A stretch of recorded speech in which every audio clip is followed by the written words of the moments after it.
Quiz. Automatic grading. If you want to assess learners formatively or summatively with questions for which there are specified answers, Moodle's very powerful quiz enables you to do this. We can only look at a few of the features of the quiz in this screencast, but it's worth exploring more yourself and in the Moodle documentation. Quiz allows you to use different types of questions, not just multiple choice, and it also allows you to add, as here, media, images, videos, sound files as part of your questions.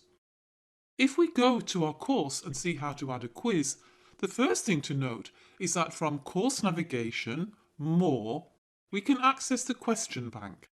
When a quiz is created in Moodle, you create the questions separately and store them separately, so they can be reused by you in a later quiz or by your colleague in the same course in a different quiz. So if you wish, you could start by adding your quiz questions to this question bank here and then make a quiz another day. We can see some of the features of the question bank in another course on another site here. As we and our colleagues in a course create questions, we can decide whether to keep them as ready for use or save them as draft for more discussion. We can view the history of questions, previewing each version, and can add and view comments. But we'll make our quiz straight away. So to do that, we enable Edit Mode top right, and then in the section where we want the quiz, we click Add an Activity or Resource. This takes us to Moodle's Activity Chooser. Quiz is an activity because the learners are interacting with it. Click once to go straight to the setup screen, or click the eye icon for more information and then press the Add button bottom right. The first thing we do is create the front page, if you like, of the quiz, the name and the description, which quiz learners will see, and if you want the description to appear on the course page, just tick the box. There are many different settings in a quiz, and it is worth exploring all of them. If there's anything you're not sure of, the question mark help icon gives you extra information. You can choose how you want learners to navigate through the quiz, if you want them to have hints, how much feedback, if any, you give them, and more. Activity completion. If we want to track that students have accessed the quiz, do we want them to manually click to confirm they've seen it? Or do we want it automatically marked complete when they've simply viewed it, got a grade or a passing grade, or other criteria? To alert course participants that a quiz activity has been added or updated, we click Send Content Change Notification.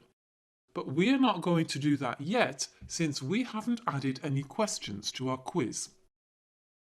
We click Save and Display, and we have a blank quiz, and what we need to do is start adding some questions, which we do by clicking Add Question and then the link Add.